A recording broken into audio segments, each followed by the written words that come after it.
وسلام على عباده الذين اصطفى أما بعد فأعوذ بالله من الشيطان الرجيم بسم الله الرحمن الرحيم ادفع بالتي هي أحسن صدق الله العظيم اللهم صل على سيدنا محمد وعلى آل سيدنا محمد وبارك وسلم رضي الله تعالى عنا محمدا ما هو أهله اللهم صل على محمد في أول كلامنا اللهم صل على محمد في وسط كلامنا اللهم صل على محمد في آخر كلامنا میرے بھائی اور دوستو، نبی کریم صلی اللہ تعالی علیہ وآلہ وسلم کی پوری زندگی دیکھیں، مبارک زندگی، تو آپ نے کبھی بھی برائی کا جواب برائی سے نہیں دیا زندگی بھر۔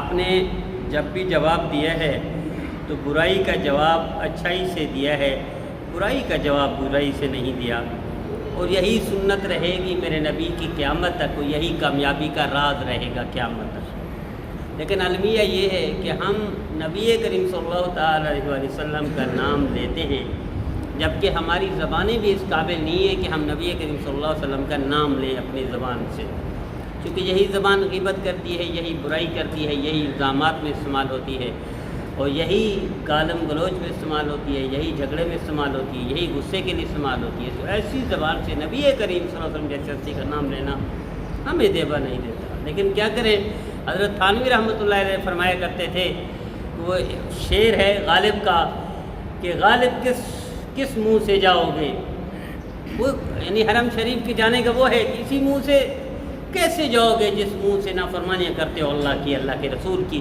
تو یہی منہ لے کر بیت اللہ جاؤ، یہی منہ لے کر مسجد نبوی جاؤ گے تو کیسے جاؤ گے؟ تو حضرت تھانوی رحمۃ اللہ علیہ نے ارشاد فرمایا تھا اس کا جواب، آپ نے ارشاد فرمایا بھائی یہی منہ لے کر جائیں گے توبہ کریں گے، یہی منہ لے کر جائیں گے استغفار کریں گے، یہی منہ لے کر جائیں گے نادم ہوں گے۔ جس کے حضرت شیخ الاسلام حضرت اقدس مولانا تقی عثمانی صاحب کا تو میرے استاد محترم وہ فرماتے ہیں کہ میرے والد مجھے دور سے کھڑے ہو کر سلام عرض کرتے تھے۔ مسجد نبوی میں سلام کے لیے طریقہ وہی ہے کہ بالکل سامنے جالی کے سامنے کھڑے ہوتے ہیں سارا مجمع، لیکن میرے استاد محترم شیخ الاسلام صاحب فرماتے ہیں میرے والد مجھے دور کھڑے ہو کر سلام عرض کرتے تھے، اور میں نے اپنے اکابر کو جن کے ساتھ جانا ہوا میرا تو ایسے ہی ہوا، دور سے کھڑے ہو کر، قریب جرأت نہیں ہوتی ان کی۔ حضرت شیخ الحدیث اکبر رحمۃ اللہ علیہ جیسی ہستی جس کو ساری دنیا کے علماء اتفاق کر کے بڑا مانتے تھے، وہ فرماتے زندگی میں جالی کے قریب میں 2 دفعہ گیا ہوں، ان دونوں دفعہ بھی کسی سید کی آڑ لے کر گئی ہوں، غیر سید کے ساتھ میں نہیں گیا، تنہا بھی نہیں گیا۔ تو کتھے مہر علی کتھے میری کتھے تیری ثنا، کہاں ہم کہاں میرے نبی کی وہ مقام و مرتبہ بلندی، کہاں وہ جالیاں، کہاں آپ صلی اللہ علیہ وسلم کو روضہ اطہر، کہاں ہم برے لوگ۔ تو میرے نبی کی سنت کیا تھی؟ برائی کا جواب اچھائی سے دی۔ حضرت جعفر صادق رحمۃ اللہ علیہ نبی کریم صلی اللہ علیہ وسلم کی اولاد میں سے ہیں، ان کے پاس ایک شخص آیا، جناب وہ فلاں بندہ آپ کو گالیاں دے رہا ہے، آپ کی برائی کر رہا ہے، آپ کی غیبت کر رہا ہے، تو آپ نے عجیب جملہ ارشاد فرمایا کہ اس نے تو ہوا میں تیر چلائے، تو آ کر میرے دل میں تیر چلا رہا ہے۔ یعنی یہ جو بات پہنچا رہا ہے اس سے زیادہ تو تکلیف دے رہا ہے، یہ کیا بات ہوئی؟ حضرت تھانوی رحمۃ اللہ علیہ میرے استاد محترم اکثر یہ واقعہ سناتے ہیں۔ شیخ الاسلام حضرت مولانا تقی عثمانی صاحب کو فرماتے ہیں حضرت تھانوی رحمۃ اللہ علیہ کو کسی نے دعوت دی، حضرت آئیے بیان کیجیے۔ حضرت کا بیان وہ تھا یعنی طوطی بولتا تھا حضرت کا پوری دنیا میں اس وقت، اور میں سمجھتا ہوں قیامت تک امام اعظم ابو حنیفہ رحمہ اللہ کے ان حضرات کے جو ان کے قریب ہیں فقہی طور پر، ان میں حضرت تھانوی رحمہ اللہ کا نام بھی زندہ رہے گا۔ اتنا بڑے فقیہ گزرے ہیں لیکن ہم نہیں جانتے، ہم بولے والے لوگ ہیں۔ میرے استاد محترم شیخ الاسلام صاحب فرماتے ہیں کو کسی نے دعوت دی، حضرت آئیے بیان کیجیے۔ حضرت تشریف لے گئے، بیان کے لیے ارشاد فرمایا، ابھی شروع ہوئے تھے تو ایک شخص کھڑا ہو گیا، آپ جلاہے ہو آپ بات نہ کرو، آپ حرامی ہو آپ بات نہ کرو، اور آپ یہاں تقریر نہ کرو وغیرہ وغیرہ اس طرح کی باتیں کی، اور آپ کافر ہو، کیونکہ مسلکی طور پر ہمارے ہاں تو کفر کا فتویٰ لگا دیتے ہیں نا، یہ کافر یہ کافر، یہ مسلک کے خلاف ہے تو کافر، یہ مسلک ہمارا نہیں تو کافر، یہ مسلک ان کا ہے تو یہ کافر۔ تو حضرت نے فرمایا بھئی اگر تو کہتے ہیں میں کافر ہوں تو میں کلمہ پڑھتا ہوں لا الہ الا اللہ محمد رسول اللہ، میں مسلمان ہو گیا۔ اگر تو کہتا ہے کہ تو جلاہے ہے تو میں رشتے کے لیے نہیں آیا، میں بیان کرنے کے لیے آیا ہوں۔ اگر تو کہتے تمہیں جرأت نہیں ہوگی، تمہیں بیان نہیں کرنے دیں گے تو میں خود نہیں آیا، مجھے انہوں نے بلوایا ہے۔ تو سارے سوالوں کا جواب ٹھنڈے انداز سے ادفع باللتی ہی احسن کا مصداق بن کے دیا۔ اور ہم کیا کرتے ہیں؟ ہم غصہ کرتے ہیں، ہم لڑتے ہیں، ہم جھگڑتے ہیں۔ حضرت سید احمد شہید رحمۃ اللہ علیہ اور اسی طرح کے 2-3 اکابر کے بارے میں ایک ہی جملہ مشہور ہے۔ کسی نے کہا تم ہمارا حرامی ہو، تو انہوں نے فرمایا میری ماں اور باپ کے گواہ ابھی بھی دلی میں موجود ہیں، میں حرامی نہیں ہوں۔ تو یہ جواب دے سکتے تھے۔ حضرت مجد الثانی رحمۃ اللہ علیہ کو کسی نے گالی تھی، کسی نے برا بھلا کہا، تو متعلقین میں سے کسی نے کہا حضرت یہ کیا کر دیا انہوں نے؟ فرمایا بھائی جس کا نام ایسا ہوگا نا گالی، جس کا نام گالی ہوگا اس کو ہی جواب دے گا، میرا نام تو یہ ہے، میں نہیں جانتا اس کو کیا کہہ رہا ہے۔ کہ نبی کریم صلی اللہ علیہ وسلم تشریف فرما ہے، ایک کافر آتا ہے، نعوذ باللہ وہ الٹا لفظ بولتا ہے، آپ محمد تھے نا، محمد تعریف کیا گیا، دنیا تعریف جس کی کرتی رہے گی، چرچے ہوتے رہے گے قیامت کے بعد بھی، وہ محمد جس کے بارے میں حضرت آدم علیہ السلام کہتے ہیں بیٹا اے شیت اگر تمہیں کوئی دعا قبول کروانی ہے تو یہ محمد نام لینا، اللہ ہر دعا قبول کرتا ہے۔ اب باپ کو کہاں پتہ چلا؟ انہوں نے بیٹا میں نے جنت میں ہر جگہ پر دیکھا نام ہے محمد، اس لیے مجھے پتہ چل گیا یہ اللہ کو بڑا محبوب ہے۔ تو نبی کریم صلی اللہ علیہ وسلم تشریف فرما تھے، کسی نے مزمم کہا، سیدہ صدیقہ نے جواب دیا، آپ نے شخص میں صدیقہ یہ کیا کر رہی ہے؟ یا رسول اللہ آپ نے سنا نہیں وہ کیا کہہ رہے؟ تو حضور صلی اللہ علیہ وسلم نے ہمارے لیے پیغام ہے، فرمایا وہ مزمم کو کہہ رہے ہیں میں محمد ہوں، میرا کیا تعلق مزمم سے، میرا کیا تعلق؟ آپ تشریف لے کر جا رہے تھے ایک جگہ سے، راستے سے گزر رہے تھے، چونکہ ایک جنگ کے لیے میدان وہ ہے کہ آپ اس میں راستے کا انتخاب ایسا کریں کہ اگلے کو شبہ نہ ہو، پتہ نہ چلے۔ مثلا آپ نے مشرق جانا ہوتا تو مغرب کی طرف رخ کرتے تو پھر تشریف لے جاتے تھے۔ اس طرح کا سفر تھا تو ایک بوڑھا کافر مٹی پھینک رہا تھا، اندھا تھا، نبینا تھا، محتاج تھا، اور مٹی پھینک رہے، گالیاں دے رہے۔ میرے نبی نے دیکھا تک بھی نیچے جا کے گوارا کرتے آپ اس کو جواب دیتے۔ تو یہ ہے اللہ کا حکم، ادفع باللتی ہی احسن، ہم نہیں کرتے، ہم عمل نہیں کرتے۔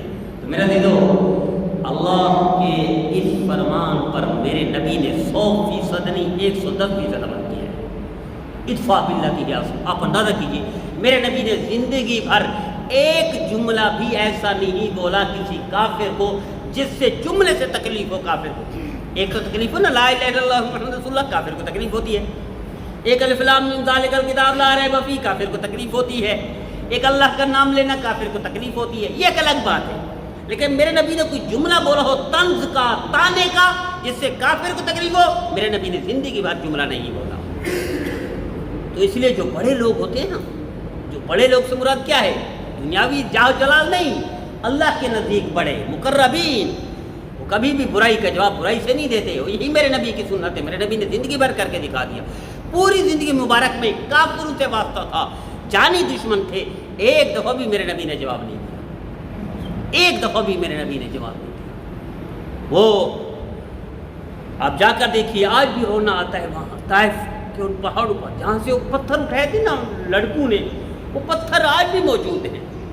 جہاں میرے نبی کا پہلا خون کا قطرہ گرا تھا وہاں سعودی حکومت نے اس کو 4 دیواری میں بند کر دیا۔ پہلا خون کا قطرہ گرا تو وہاں 4 دیواری میں بند کر دیا۔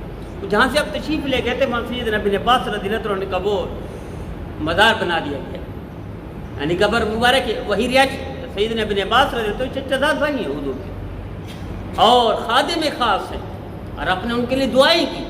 اور آپ کو کہا صحابہ میں سے فقیہ ہیں، میرے نبی کے تشریف لے جانے کے بعد وہ وہی شفٹ ہو گئے تھے۔ اس لیے وہ ایسے ہی ہے، طائف ایسے ہی ہے جیسے ہمارا مری، ہمارا کشمیر، ایسا کشمیر اور مری جیسے خوبصورت سرسبز شراب نہیں ہے طائف، لیکن موسم کیا پیارا ہونا وہ ایسے ہی ہے طائف۔ اسے شروع میں جب سعودی عرب آزاد ہوا تھا تو اس کو وہ دارالخلافہ بنایا تھا، جیسے ہمارا اسلام آباد ہے، اس کو دارالخلافہ بنایا تھا، اور کافی عرصہ تک رہا۔ گرمی میں بادشاہ سعودی عرب کا وہیں ہوتا تھا طائف میں۔ تو جہاں میرے نبی کا پہلا قطرہ گرا تھا وہ جگہ محفوظ ہے۔ پھر اس نے آگے حضرت ابن عباس رضی اللہ عنہ کا گھر ہے، وہاں جامع ابن عباس بنائی ہوئی۔ پھر آگے جا کر وہ پہاڑ آتا ہے جہاں سے انہوں نے بے بس کر دیا تھا، پتھر مار مار کے، جہاں نبی تشریف فرما تھے کہ جہاں آگے چل نہیں سکتے تھے، یعنی اتنا خون نکلا کہ آپ چل نہیں سکتے تھے، وہاں آرام فرمایا۔ اس کو پورے 4 دیواری کو بند کر دیا سعودی حکومت، اب اندر نہیں جانے دیتے۔ اس جگہ پر علامت کے طور پر مسجد بنا دی، چھوٹی سی مسجد ہے، اندر نہیں جانے دیتے، بند کر دیا انہوں نے۔ کیونکہ لوگ پھر اس مٹی کو اٹھاتے ہیں، اس مسجد سے مٹی کھود کر نکالتے ہیں، اس لیے انہوں نے بند کر دیا۔ چل گیا تو آج بھی رونا آتا ہے، لیکن میرے نبی نے ان کے لیے بھی ہاتھ نہیں اٹھائے برائی کے، لعنت کے۔ آپ اندازہ کیجئے زندگی میں 1 درجن کے قریب لعنت کے الفاظ ہیں زندگی میں، یا بد دعا ہے، اس کے لیے بھی میرے نبی نے فرمایا اللہ جن کے لیے میں نے بد دعا کی ہے ان کے لیے یہ دعا بنا دے۔ وہی دعا کے اثرات ہیں۔ میں کہا کرتا ہوں کہ نبی کریم صلی اللہ علیہ وسلم کو اسی جگہ سے تکلیف پہنچی تھی سب سے زیادہ، اسی طائف سے، اسی طائف کے قبیلہ بنو ثقیف تھا، وہ آج بھی بنو ثقیف ہے، وہاں آج بھی پاور میں اسی جگہ پر بنو ثقیف ہے۔ اسی ثقیف کا خاندان کا ایک بچہ محمد بن قاسم یہاں پہنچا تھا، جس کے میرے نبی نے دعا کی تھی۔ فرشتے آئے تھے کہ تباہ کر دیں، وہ دونوں پہاڑ موجود ہیں آج بھی، کہ اگر پہاڑ مل جاتے تو پوری وادی ختم ہو جاتی، لیکن میرے نبی نے بد دعا نہیں کی تھی۔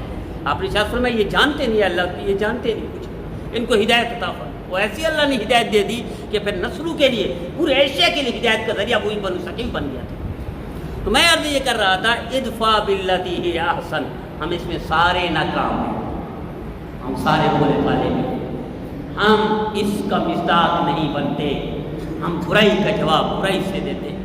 نبی کریم صلی اللہ علیہ وسلم نے ایسا نہیں کیا، آپ نے تربیت ایسی نہیں کی، آپ نے پریکٹیکلی عمل ایسا نہیں کیا، وہ نہ سکھایا نہ تربیت کی۔ ایک بنو ثقیف، کسی بنو ثقیف کا حصہ ایمان قبول کیا، کسی نے ان کو ایسا وار کیا کہ جان لیوا ثابت ہوا۔ جب وہ مرنے لگے، شہادت کا وقت تھا، تو بھائی آ گئے، کزن آ گئے کہ آپ بتائیے کس نے کیا ہے، ہم اسے بدلہ لیں۔ فرمایا میرے نبی نے بدلہ نہیں لیا، میں بھی بدلہ نہیں لیا، تو میں معاف کروں۔ یہ تھی تربیت میرے نبی۔ تو نبی کریم صلی اللہ علیہ وسلم کے خاندان جیسے حضرت زین العابدین، میں نے کئی دفعہ واقعہ سنا ہے کہ وہ مدینہ منورہ میں آج بھی دسترخوان لگتے ہیں، مدینہ منورہ میں، مسجد نبوی میں بھی دسترخوان لگتے ہیں، باہر بھی رکھتے ہیں، دسترخوان لگائے۔ ایک دفعہ ایک جب بندہ ایسا آ گیا جس کا اکرام زیادہ کیا، روٹین سے ہٹ کر تحفے طائف دیے جاتے وقت، تو اس کو شک ہو گیا کہ شاید کوئی چکر نہ ہو۔ اس نے کہا آپ نے مجھے پہچانا ہے؟ حضرت زین العابدین رحمۃ اللہ نے فرمایا جی ہاں میں نے مجھے پہچانا۔ میں کون ہوں؟ وہ تم وہی ہو جنہیں ہم نے گالیاں دی تھی اور مارا، پتھر بھی مارے تھے کوفہ میں، تو پھر آپ نے یہ اکرام کیوں کیا، تحفے کیوں دیے؟ کہنے کہ جو تم نے کیا تھا وہ تمہارا کام تھا، وہ تمہارا فعل تھا، تمہارے باپ دادا کا شیوا تھا، جو میں نے کیا ہے وہ میرے نانا کا شیوا اور میرے نبی کی سنت ہے۔ یہ ہے ادفع باللتی ہی احسن، کہ میرے نبی نے زندگی بھر خود معمول بنایا اور صحابہ کی تربیت بھی ایسی۔ حضرت صدیق اکبر رضی اللہ عنہ کو ایک شخص برا بھلا کہہ رہا تھا، آپ سن رہے تھے، جب حضرت صدیق اکبر وہ ہو گئے نا، وہ آپ میں سے باہر ہوا کافر، تو تھوڑا سا جواب دینے کی کوشش کی، نبی کریم صلی اللہ علیہ وسلم تشریف لے گئے۔ تو حضرت صدیق اکبر مزاج نبوت سب سے زیادہ واقف تھے، صحابہ میں سے سب سے زیادہ مزاج نبوت کو جاننے والے حضرت صدیق اکبر تھے۔ پتہ چل گیا کہ نبی کریم صلی اللہ علیہ وسلم ناراض ہو گئے، پیچھے دوڑے یا رسول اللہ، یہ ماجرا کیا ہوا؟ وہ برا بھلا کہہ رہا تھا، تشریف فرماتے، میں نے تھوڑا سا جواب دے دیا، کاؤنٹر کیا، ڈیفینس میں، دفاع میں، تب تشریف لے گئے۔ فرمایا جب تم خاموش تھے فرشتے جواب دے رہے تھے، جواب دے فرشتے چلے گئے، پھر نبی بھی کھلا نہیں ہوتا ایسی جگہ۔ تو یہ تھا میرے نبی کا عمل، ادفع باللتی ہی احسن، ادفع باللتی ہی احسن، ہم نہیں کرتے۔ سب سے بڑی سنت ہے میرے نبی کی، جو برائی کرے اسے اچھائی کرو۔ حضرت علی رضی اللہ عنہ سے پوچھا کسی نے جنتی کی نشانی کیا ہے؟ آپ نے وہ حدیث پڑھی، کون سی حدیث؟ جو حضور نے ارشاد فرمایا سلمن قطعک واعف من ظلمک واحسن الی من اساء الیک، جو برائی کرے اس سے اچھائی کرو، جو ظلم کرے اسے معاف کرو، اور جو محروم کرے تو اسے عطا کرو۔ یہ جنتی کی صفت ہے، وہ جس کے اندر یہ پائی گئی وہ جنتی ہے۔ لیکن ہم کیا کرتے ہیں؟ ہم الٹا کرتے ہیں، ہم سارے ناکام ہیں، اس میں ہم سارے فیل ہیں، ہمیں ہوا بھی نہیں لگی اس کی۔ لیکن مقربین جو ہے نا، جو سمجھتے ہیں میرے نبی کی سنت کو، آج بھی ایسا کرتے ہیں۔ میں نے واقعہ سنایا تھا دارالعلوم کراچی میں پڑھتا تھا، میرے استاد محترم شیخ الاسلام حضرت عثمانی صاحب کی بیان کرتے ہیں اتوار والے دن، عصر کے بعد اتوار والے دن مسجد میں بیان ہوتا ہے، میرے استاد محترم کا بیان کر رہے تھے اور مجموعات ہیں، پورے شہر کے لوگ آتے، تو اچانک نوجوان آ گیا، ایسے زبردستی راستہ بنا، یہ میرے سامنے کی بات ہے، میں موجود ہوں اس میں، لوگوں کو تکلیف ہو رہی ہے، حضرت بیان کر رہے تھے نا، خاموش ہو گئے۔ ساتھ آس پاس جو بیٹھے تھے نا، شاگرد، متعلقین، متوسلین، مریدین وغیرہ، یہ سارے اٹھنے لگے تاکہ اس کی ٹکا پوٹی کا۔ فرمایا بیٹھ جاؤ، یہ میرے سامنے کی بات، بیٹھ جاؤ، چھوڑ دو اس کو، چھوڑ دیا۔ فرمایا بیٹا جو آپ کہہ رہے ہو نا کہ لوگوں کو تکلیف ہو رہی ہے، ہم اس کی تحقیق کروائیں گے، اگر تکلیف ہو رہی تو ہم بند کر دیں گے، اگر اس بیان سے تکلیف ہوتی ہے تو یہ بیان بند کر دیں گے، اگر تکلیف نہیں ہوتی تو پھر جاری رہے گا۔ آپ نے شرط فرمایا، پھر اس کو دھکے بھی دیے لوگوں نے، وہ نکل گیا بیچارہ، لیکن آپ نے ایک لفظ بھی بپھرا ہوا نہیں بولا، بگڑا ہوا لفظ نہیں بولا، آپ آپے سے باہر نہیں ہوئے، آپ نے غصہ نہیں کیا۔ یہ ہے کمال میرے نبی۔